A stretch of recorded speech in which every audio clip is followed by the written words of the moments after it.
ಶ್ರೀ ಗುರುಭ್ಯೋ ನಮಃ. ಹರಿ ಓಂ. ಪ್ರಾಣಾದೇರೀಶಿತಾರಂ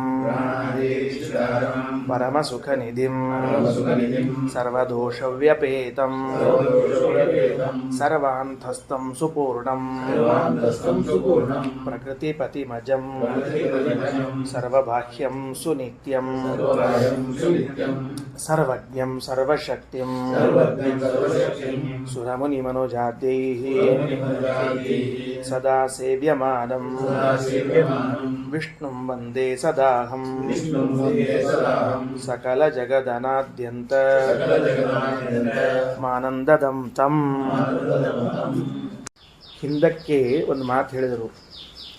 ಪ್ರತ್ಯಕ್ಷಾದೇ ವಿರುದ್ಧತ್ವಾತ್ ಸೌಗತಾದ್ಯ ದುರಾಗಮಾಹ ಅಂತ ಒಂದು ಮಾತು ಬಂದದ. ಇವತ್ತು ಬೆಳಗ್ಗೆ ಪಾಠದಾಗ ಫಸ್ಟ್ ಸೆಂಟೆನ್ಸ್ ಅದ ಬಂದಿತ್ತು.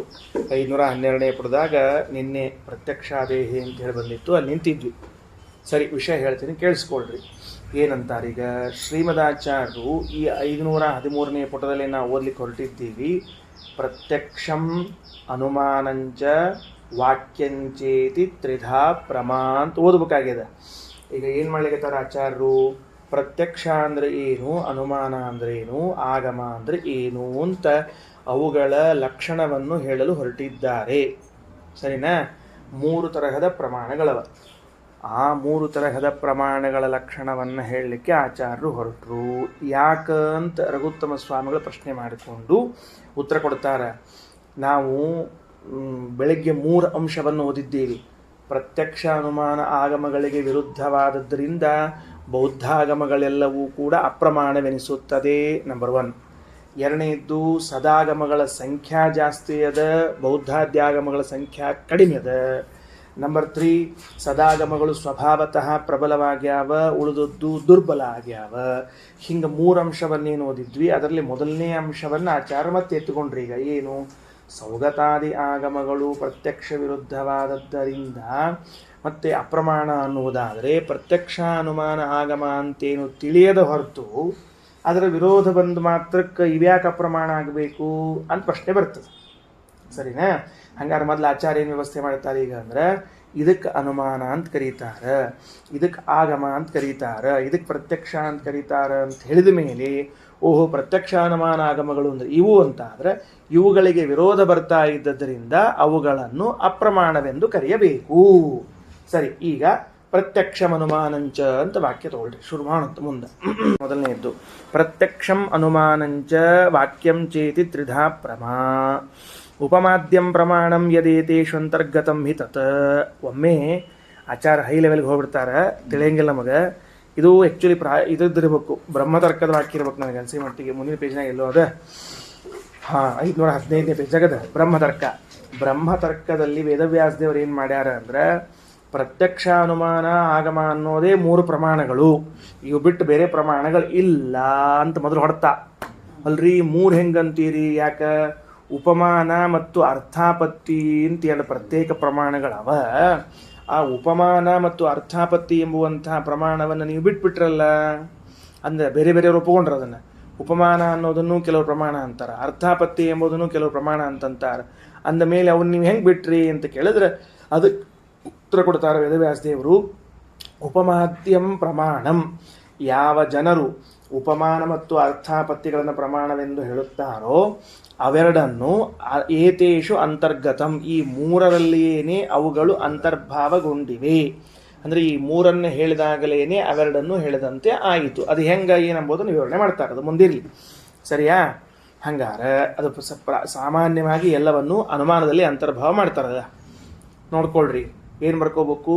ಪ್ರತ್ಯಕ್ಷ ಅನುಮಾನ ಆಗಮಗಳೆಂದು 3 ಪ್ರಮಾಣಗಳು ಅಂತ ಬರ್ಕೊಂಡ್ಬಿಡ್ರಿ. ಮೊದಲು ಅನುಪ್ರಮಾಣಗಳು ಅಂತ ಬರ್ಕಿಟ್ಕೊಳ್ರಿ, ಬ್ರಾಕೆಟ್ ಒಳಗೆ ಅನುಪ್ರಮಾಣಗಳು ಅಂತ ಬರ್ಕೊಳ್ರಿ.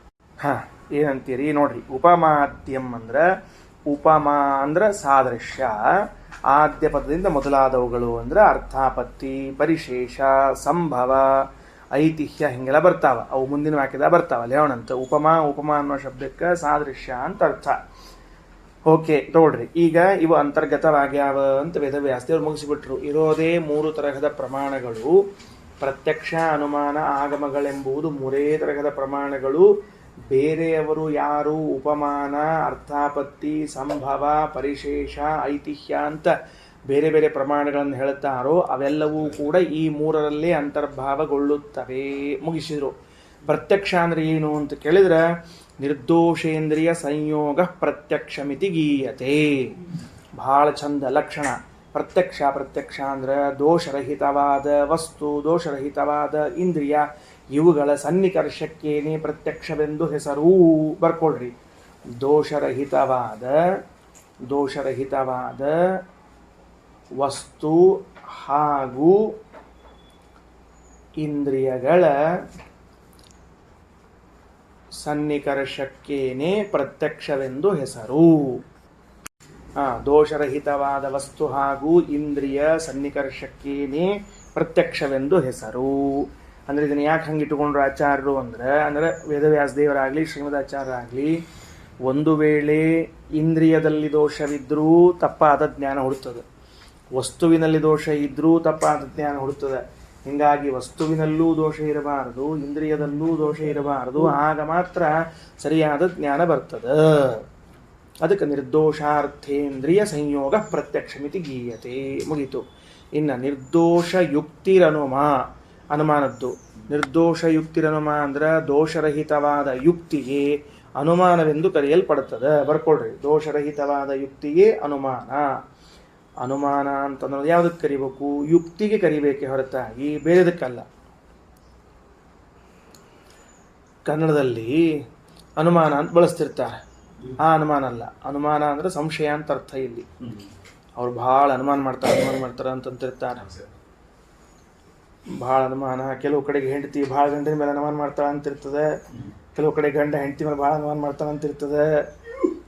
ಈ ಅನುಮಾನ ಅಲ್ಲ. ಮತ್ತೆ ಈ ಅನುಮಾನಕ್ಕೆ ಸಂಶಯ ಅಂತ ಅರ್ಥ.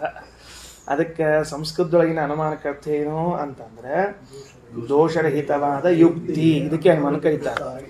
ಇನ್ನು ಮುಂದಿಂದು ದೋಷರಹಿತವಾದ ಉಕ್ತಿಯೇ ಆಗಮ. ಬರ್ಕೊಳ್ರಿ. ದೋಷರಹಿತವಾದ ಉಕ್ತಿಯೇ ಆಗಮ. ಉಕ್ತಿ ಅಂದ್ರೆ ಶಬ್ದ. ದೋಷರಹಿತವಾದ ಶಬ್ದವೇ ಉಕ್ತಿಯೇ. ಎರಡೂ ಬರ್ಕೊಳ್ರಿ ಬಾರ ಹಾಕ್ಕೊಂಡು. ಉಕ್ತಿಯೇ ಅಥವಾ ಶಬ್ದವೇ ಆಗಮವೆಂದು ಕರೆಸಿಕೊಳ್ತದೆ. ಆಗಮ.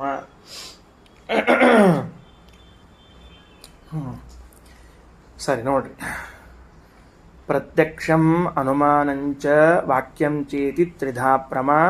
ಪ್ರತ್ಯಕ್ಷ, ಅನುಮಾನ, ಆಗಮಗಳೆಂದು ಮೂರು ವಿಧವಾಗಿವೆ. ಪ್ರಮಾಣಗಳು ಅಂದರೆ ಅನುಪ್ರಮಾಣಗಳು. ಉಪಮಾದ್ಯಂ ಪ್ರಮಾಣಂ ಯದೇತೇಷು ಅಂತರ್ಗತಂ ಹಿತತ. ಉಪಮಾ, ಅರ್ಥಾಪತ್ತಿ ಮೊದಲಾದ ಪ್ರಮಾಣಗಳೆಲ್ಲವೂ ಈ ಮೂರರಲ್ಲೇ ಅಂತರ್ಭಾವಗೊಂಡಿವೆ. ನಿರ್ದೋಷೇಂದ್ರಿಯ ಸಂಯೋಗ ಪ್ರತ್ಯಕ್ಷಮಿತಿ ಗೀಯತೆ. ಪ್ರತ್ಯಕ್ಷ ಲಕ್ಷಣ ದೋಷರಹಿತವಾದ ವಸ್ತುವಿನ ಹಾಗೂ ಇಂದ್ರಿಯ ಸಂಯೋಗವನ್ನೇ ಪ್ರತ್ಯಕ್ಷವೆಂದು ಕರೆಯುತ್ತೇವೆ. ನಿರ್ದೋಷ ಯುಕ್ತಿರನುಮ, ದೋಷವಿಲ್ಲದೆ ಇರುವಂತಹ ಯುಕ್ತಿಯನ್ನು ಅನುಮಾನ ಎಂದು ಕರೆಯುತ್ತಾರೆ. ತಾದೃಶ ಉಕ್ತಿ, ದೋಷರಹಿತವಾದ ಉಕ್ತಿ ಅಂದರೆ ಹೇಳಿಕೆ, ಶಬ್ದ ಅನ್ನುವುದು ಆಗಮವೆಂದು ಕರೆಸಿಕೊಳ್ಳುತ್ತದೆ. ಮಾನಂಚೈವ ವಿಶೇಷೇಣ ನಿರ್ದೋಷ ಜ್ಞಾನ ಸಾಧನಂ. ಏನಪ್ಪ ಅಂದ್ರೆ ಇವು ಮೂರಕ್ಕೂ ಕೂಡ ಸಾಮಾನ್ಯ ಲಕ್ಷಣ ಏನು ಅಂತ ಕೇಳಿದ್ರೆ ಯಥಾರ್ಥ ಜ್ಞಾನ ಸಾಧನತ್ವ. ಬರ್ಕೊಳ್ರಿ. ಮೂರರ ಸಾಮಾನ್ಯ ಲಕ್ಷಣ. ಈ ಮೇಲೆ ಹೇಳಿದ ಮೂರರ ಸಾಮಾನ್ಯ ಲಕ್ಷಣವು ಯಥಾರ್ಥ ಜ್ಞಾನ ಸಾಧನತ್ವಂ. ಯಥಾರ್ಥ ಜ್ಞಾನ ಸಾಧನತ್ವಂ. ಏನಾತು?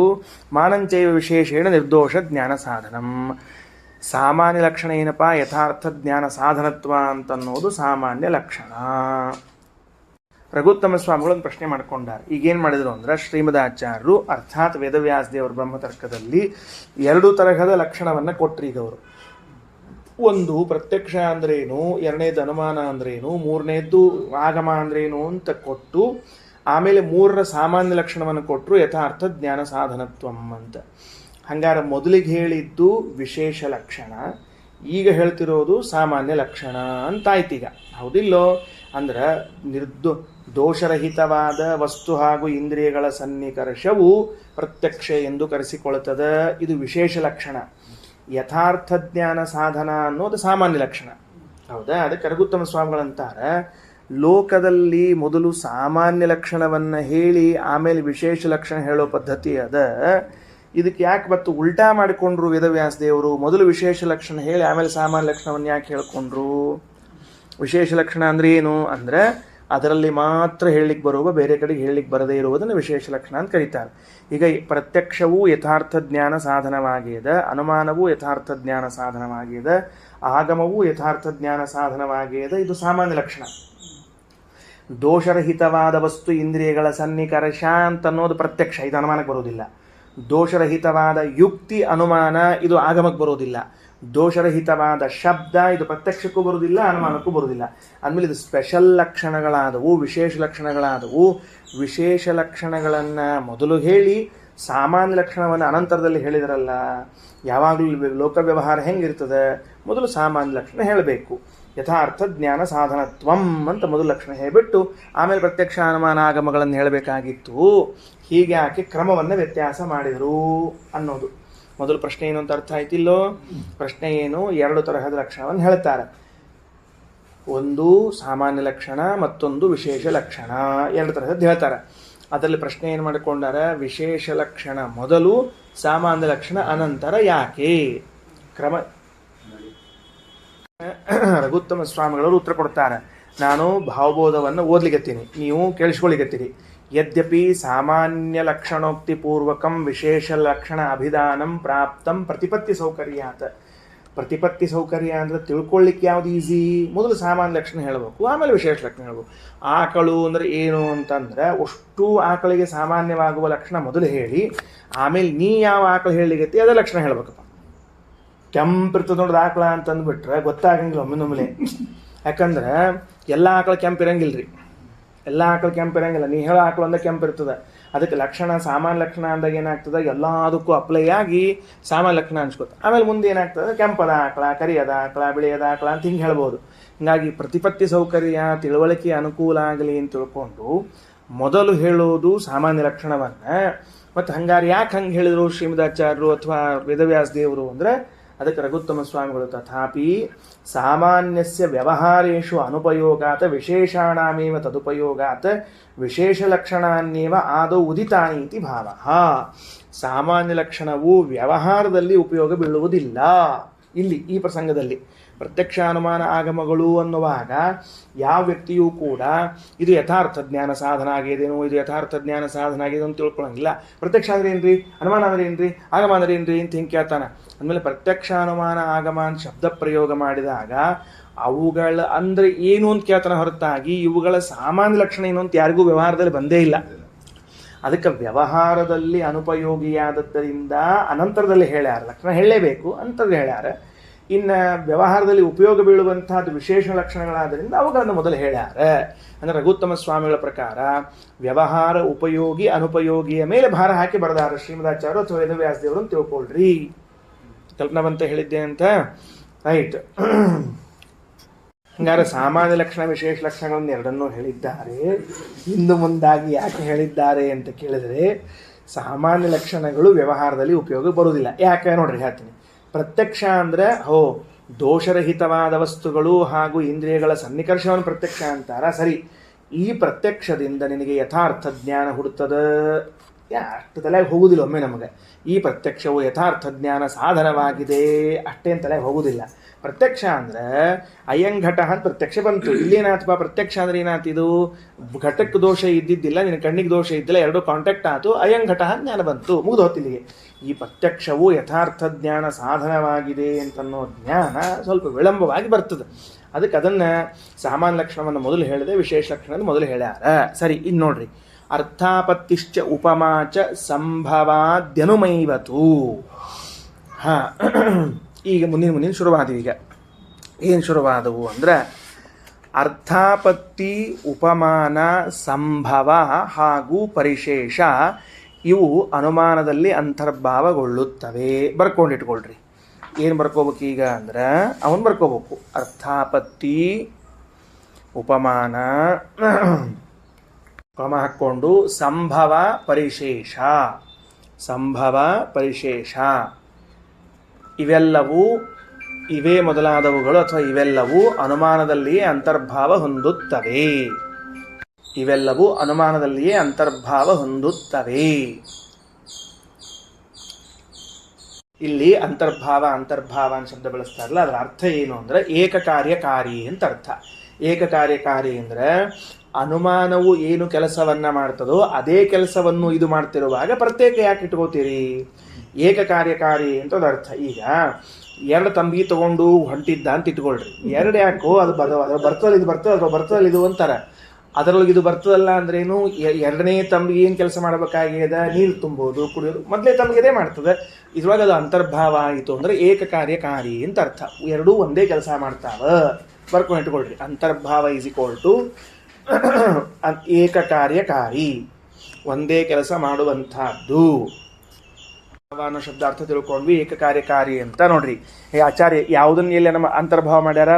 ಉಪಮಾನ, ಸಂಭವ, ಪರಿಶೇಷ, ಮೂರು ಬಾಯಲ್ಲಿ ಹೇಳ್ಯಾರೀಗ. ಈ ಮೂರು ಅಲ್ಲದ ನೋಡ್ರಿ ವಾಕ್ಯ.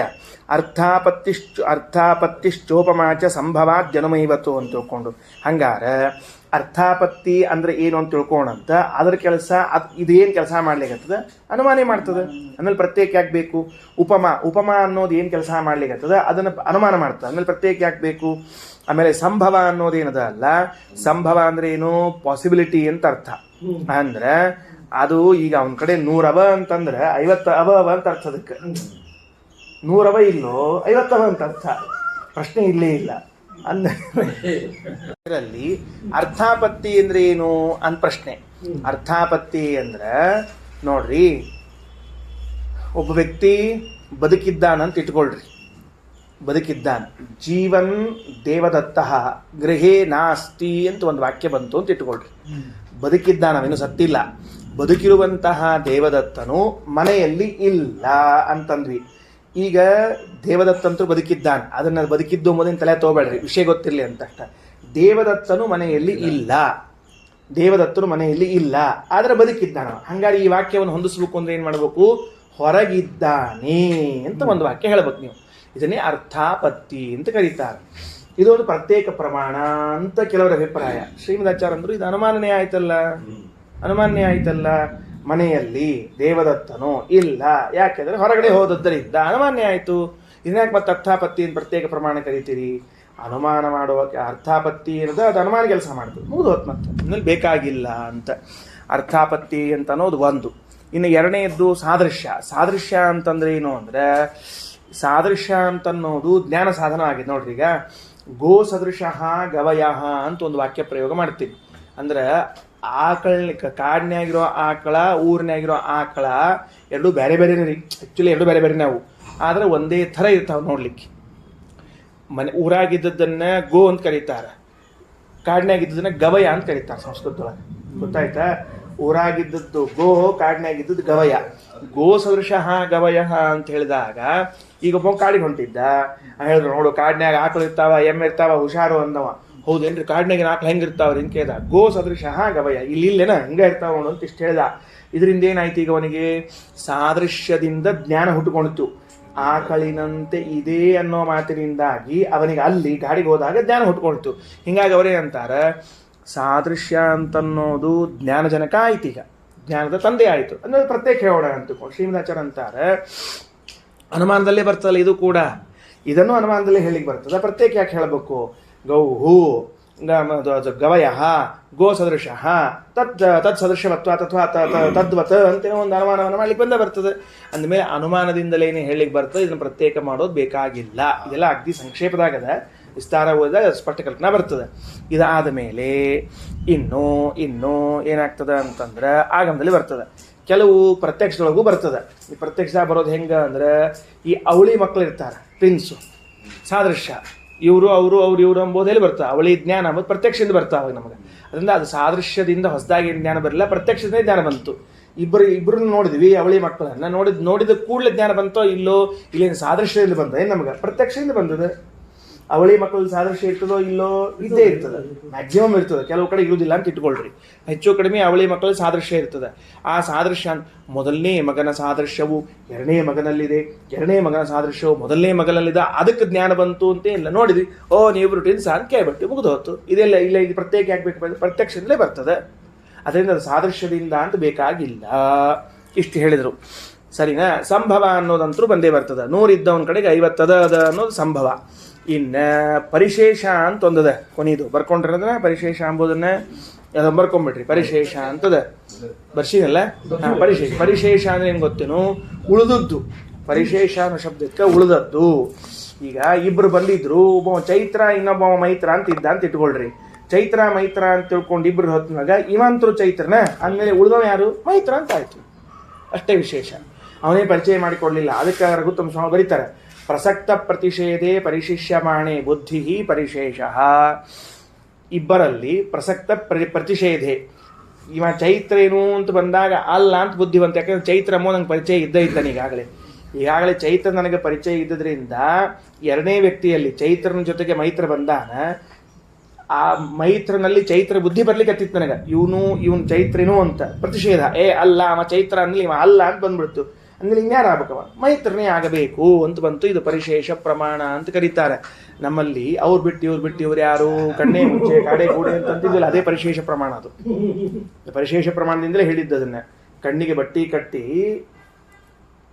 ಅನುಪಲಬ್ಧಿ ಅನ್ನುವುದು ಮತ್ತೊಂದು ಪ್ರಮಾಣ ಅಂತ ಹೇಳ್ತಾರೆ. ಬರ್ಕೊಳ್ರಿ. ಇನ್ನೊಂದು ಯಾವುದದು? ಆ ಪರಿಶೇಷದ ಜೊತೆಗೆ ಅನುಪಲಬ್ಧಿ ಅಂತ ಒಂದು ಹೊಸ ಅದು ಬರ್ಕೊಳ್ರಿ. ಅನುಪಲಬ್ಧಿ ಅಂದ್ರೆ ಸಿಗದೇ ಇರುವಿಕೆ ಅನ್ನುವುದು ಒಂದು ಪ್ರತ್ಯೇಕ ಪ್ರಮಾಣ. ಶ್ರೀಮದಾಚಾರ್ಯ ಅಂತಾರ, ಅದೇ ಯಾಕೆ ಪ್ರತ್ಯೇಕ ಅಂತೀಯೋ? ಸಿಗದೇ ಇರೋದನ್ನ ಪ್ರತ್ಯಕ್ಷವಾಗಿ ಸರಿಸಿಗೆ ಬರ್ತದೆ, ಅದನ್ನ ಏನ್ ಬೇಕಾಗಿಲ್ಲ ಅಂತ ಹೇಳಿರ್ತಾರೆ. ಅನುಪಲಬ್ಧಿ ಅಂತ ಅನ್ನೋದು ಒಂದು ಪ್ರಮಾಣದ. ಅದಕ್ಕೆ ಬರೀತಾ ನೋಡ್ರಿ, ದುಃಖಾದ್ಯಭಾವ ಪ್ರತ್ಯಕ್ಷಂ ಬಾಹ್ಯಗಶ್ಚ ಅನುಮಾಸ್ಮೃತ ಯೋಗ್ಯಸ್ಯ ಅನುಪಲಬ್ಧ್ಯಾಖ್ಯ ಯುಕ್ತಿರೇವ ಹಿ ಬಾಹ್ಯಗ ಮನಸಃ ಸಂಪ್ರಯೋಗೋ ಹಿ ದುಃಖಾದಿ ರಹಿತಾತ್ಮನಃ ಅಭಾವರೂಪಂ ಪ್ರತ್ಯಕ್ಷಂ. ಇದಕ್ಕೇನು ಕರೀತಾರ ಅಂತಂದ್ರೆ ಅನುಪಲಬ್ಧಿ ಅಂತ ಕರೀತಾರ. ಅಂದ್ರೆ ಅದು ಮೀಮಾಂಸಕರು ಹೇಳುವಂತಹದ್ದು. ಅಭಾವ ಜ್ಞಾನ ಸಾಧನವಾದದ್ದು ಅಭಾವ ಪ್ರಮಾಣ. ಅನುಪಲಬ್ಧಿ ಅನ್ನೋದೊಂದು ಮೀಮಾಂಸಕರ ಪ್ರಕಾರ. ಈಗ ಬಾವಿ ತೋಡಿದ್ರಿ, ನೀರಿದ್ದಿದ್ದಿಲ್ಲ, ಇಷ್ಟೊತ್ತು ನೀರಿದ್ದಿದ್ದಿಲ್ಲ, ಅದು ಅನುಪಲಬ್ಧಿ, ಸಿಕ್ಕಿದ್ದಿಲ್ಲ. ಆಮೇಲೆ ತೋಡಿದ್ಮೇಲೆ ಬಂತು, ಅಂದಮೇಲೆ ಉಪಲಬ್ಧಿ ಆಯಿತು. ಹಿಂಗೆ ಅನುಪಲಬ್ಧಿ ಉಪಲಬ್ಧಿ ಇವೆಲ್ಲವೂ ಪ್ರತ್ಯೇಕ ಪ್ರಮಾಣ ಅಂತಂದ್ರೆ ಅಂತಾರೆ ಶ್ರೀಮದಾಚಾರ್ಯ ಅಂತಾರೆ. ಬೇಕಾಗಿಲ್ಲ. ಒಂದ ಪ್ರತ್ಯಕ್ಷದೊಳಗೆ ಇಲ್ಲ ಅನುಮಾನದೊಳಗೆ. ಉದಾಹರಣೆಗೆ ಹೆಂಗ ಅಂದ್ರೆ ಆಚಾರ ಅಂತಾರೆ ನೋಡ್ರಿ. ಏನಂದ್ರೆ ಶಬ್ದ ಏನದ ಅಂದ್ರೆ ದುಃಖಾದ್ಯಭಾವ. ನನಗೆ ದುಃಖ ಇಲ್ಲ, ದುಃಖದ ಅಭಾವ. ದುಃಖ ಇಲ್ಲ ಅಂದ್ರೆ ಏನು? ದುಃಖದ ಅಭಾವ. ಇದು ಒಳಗಿನ ಜ್ಞಾನವಾದರ ಸಾಕ್ಷಿ ಪ್ರತ್ಯಕ್ಷ ಸಿದ್ಧ, ಹೊರಗಿನ ಜ್ಞಾನವಾದರ ಅನುಮಾನದಿಂದ ಸಾಧ್ಯ. ಈಗ ನಿಮ್ಮಲ್ಲಿ ದುಃಖ ಇಲ್ಲ ಎಂಬುದನ್ನ ಹೆಂಗೆ ಹೇಳಬೇಕು? ಪ್ರತ್ಯಕ್ಷದಿಂದ ಹೇಳಿ ಬರೋದಿಲ್ಲ, ಅನುಮಾನದಿಂದ ಹೇಳ್ಬೋದು. ಮುಖ ಪ್ರಸನ್ನವಾಗಿದೆ ಅಂತಂದ್ರೆ ದುಃಖ ಏನೂ ಇಲ್ಲ ಅಂತ ನಾವು ಅನುಮಾನ ಮಾಡ್ಲಿಕ್ಕೆ ಬರ್ತದೆ. ಅದು ಕಣ್ಣೀರು ಬಂದಿಲ್ಲ, ಅದಕ್ಕೆ ಕಣ್ಣೀರು ಬಂದಿಲ್ಲ, ಅದರಿಂದ ಕಣ್ಣೀರಿನ ಅಭಾವದಿಂದಾಗಿ ಇದೊಂದು ಅಭಾವ ಜ್ಞಾನ ಸಾಧನವಾದ್ರಿಂದ ಅಭಾವ ಒಂದು ಪ್ರತ್ಯೇಕ ಪ್ರಮಾಣ. ಅನುಪಲಬ್ಧಿ ಅವೆಲ್ಲ ಏನು ಬೇಕಾಗಿಲ್ಲ. ಅನುಪಲಬ್ಧಿ ಅಥವಾ ಅಭಾವ ಜ್ಞಾನ. ಅದೇನು ಮುಖ ನೋಡಿದ್ರಿ, ಹಂಗಾರವನಲ್ಲಿ ದುಃಖ ಇಲ್ಲ ಅಂತ ಒಂದು ಊಹಾ ಮಾಡ್ಲಿಕ್ಕೆ ಬರ್ತದೆ. ಅದನ್ನೇ ಊಹವನ್ನು ಅನುಮಾನ ಅಂತ ಕರೆದಿರೋದು ಅಷ್ಟೇ. ನಾವು ಅರ್ಥ ಆಯ್ತಿಲ್ಲ. ಇನ್ನು ನನಗೆ ದುಃಖ ಇಲ್ಲ ಎಂಬುದು ಹೆಂಗೆ ಗೊತ್ತಾಗಬೇಕು ಅಂದ್ರೆ ಮಂದಿ ಹೇಳಿದ್ರೆ ಗೊತ್ತಾಗಂಗಿಲ್ಲ.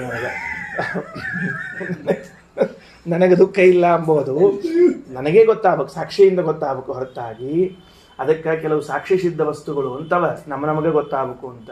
ಹಸಿವಿ, ನೀರಡಿಕೆ, ಭಯ, ಅಜ್ಞಾನ, ಆಮೇಲೆ ದುಃಖ, ಇವೆಲ್ಲವೂ ಸುಖ, ಇವೆಲ್ಲವೂ ಕೂಡ ಸಾಕ್ಷಿ ಗೋಚರ.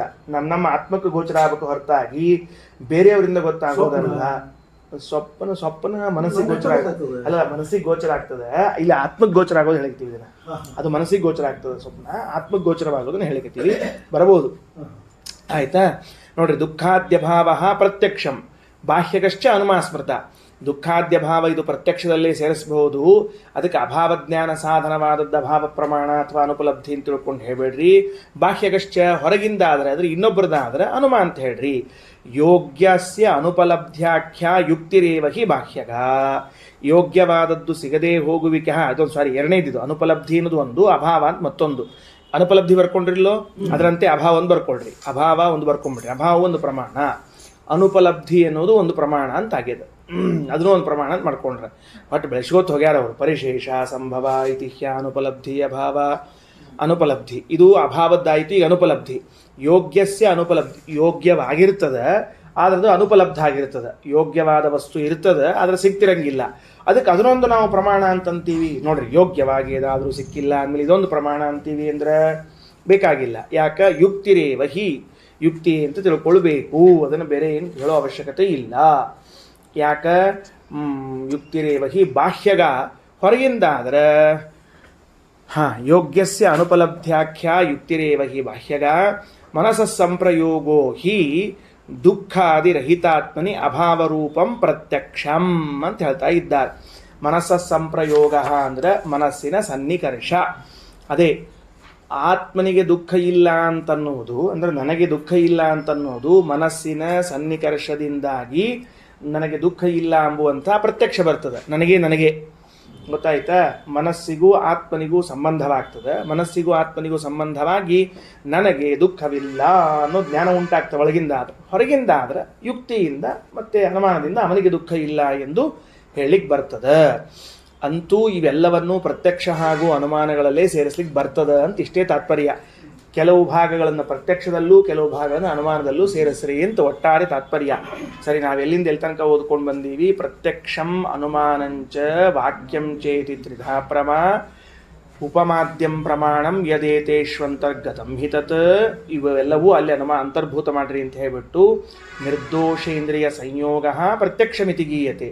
ನಿರ್ದೋಷಯುಕ್ತಿರನುಮ ತಾದೃಶೋಕ್ತಿಸ್ತಥಾ ಗಮಃ ಮಾನಂಚೈವ ವಿಶೇಷೇಣ ನಿರ್ದೋಷ ಜ್ಞಾನ ಸಾಧನಂ ಅರ್ಥಾಪತ್ತಿಶ್ಚೋಪಮಾಚ ಸಂಭವಾದ್ಯನುಮೈವತು ದುಃಖಾದ್ಯ ಭಾವ ಪ್ರತ್ಯಕ್ಷಂ ಬಾಹ್ಯಗಶ್ಚ ಅನುಮಾಸ್ಮೃತ ಯೋಗ್ಯಸ್ಯ ಅನುಪಲಬ್ಧ್ಯಾಖ್ಯ ಯುಕ್ತಿರೇವ ಹಿ ಬಾಹ್ಯಗ. ದುಃಖಾದ್ಯ ಭಾವ ಪ್ರತ್ಯಕ್ಷಂ ಅನ್ನೋದು ಅಭಾವ ಅಂತ ಇಟ್ಕೊಂಡಾರ. ಯೋಗ್ಯಸ್ಯ ಅನುಪಲಬ್ಧಿ ಅನ್ನೋದು ಅನುಪಲಬ್ಧಿ ಅನ್ನೋ ಪ್ರಮಾಣ ಇಟ್ಕೊಂಡಾರ. ಯುಕ್ತಿರೇವ ಹಿ ಬಾಹ್ಯಗ ಅದು ಹೊರಗಿಂದ ಬರೋದಾದ್ರೆ ಯುಕ್ತಿಯಿಂದ, ಒಳಗಿಂದ ಬರೋದಾದ್ರೆ ಮನಸ್ಸಿನಿಂದ. ಮನಸ್ಸ ಸಂಪ್ರಯೋಗೋ ಹಿ ದುಃಖಾದಿರಹಿತಾತ್ಮನಃ ಅಭಾವ ರೂಪಂ ಪ್ರತ್ಯಕ್ಷಂ. ಅಭಾವ ಇದೇನಾಗ್ತದೆ? ಪ್ರತ್ಯಕ್ಷದಲ್ಲಿ ಬರ್ತದೆ ಅಂತ ಇಷ್ಟು ಹೇಳಿದ ಮೇಲೆ ಈಗ ಮುಂದೊಂದು ಹೊಸ ವಿಷಯ ಪ್ರಾರಂಭ ಆಗ್ತದೆ. ಏನು? ಮನಶ್ಚ ದ್ವಿವಿಧಂ ಸ್ಮೃತಂ ಅಂತ ಹೇಳ್ತಾರೆ. ಮನಸ್ಸು ಎರಡು ವಿಧವಾಗಿದೆ ಅಂತ ಪ್ರಾರಂಭ ಮಾಡಿರ್ತಾರೆ. ಯಾಕ? ದುಃಖ ಇಲ್ಲ ಎಂಬುದು ಮನಸ್ಸಿನ ಸನ್ನಿಕರ್ಷದಿಂದ ಆತ್ಮನಿಗೆ ಉಂಟಾಗ್ತದೆ ಅಂತ ಹೇಳಿದ್ರಿ. ಈಗ ನೀವು ಅಲ್ಲಿ ಮನಸ್ಸಿನ ಸನ್ನಿಕರ್ಷ ಉಂಟಾದಾಗ ಆತ್ಮನಿಗೆ ದುಃಖವಿಲ್ಲ ಅಂತ ಗೊತ್ತಾಗ್ತದ ಅಂತಂದ್ರೆ, ಹಂಗಾದ್ರೆ ದುಃಖಾಭಾವ ಅನ್ನೋದು ಕೇವಲ ಮನಸ್ಸಿಗೆ ಗೊತ್ತಾಗ್ತದೋ ಆತ್ಮನಿಗೂ ಗೊತ್ತಾಗ್ತದೋ? ಮನಸ್ಸಿಗಷ್ಟೇ ಗೊತ್ತಾಗ್ತದೋ ಆತ್ಮನಿಗೆ ಗೊತ್ತಾಗ್ತದೋ? ಎರಡು ಬೇರೆ ವಿಷಯಗಳು. ಮನಸ್ಸು ಬೇರೆ, ಆತ್ಮ ಬೇರೆ. ಆಮೇಲೆ ಯಾರಿಗೆ ಗೊತ್ತಾಗ್ತದ ಅಂತಂದಾಗ ಆಗ ಪ್ರಾರಂಭ ಮಾಡ್ಲಿಕ್ಕೆ ಎರಡಕ್ಕೂ ಗೊತ್ತಾಗ್ತದೆ ಇತ್ಯಾದಿ ವಿಷಯಗಳನ್ನು ಹೇಳಿ ಕೊಡ್ತಾರೆ. ಶ್ರೀಕೃಷ್ಣ ಅರ್ಪಣಮಸ್ತು.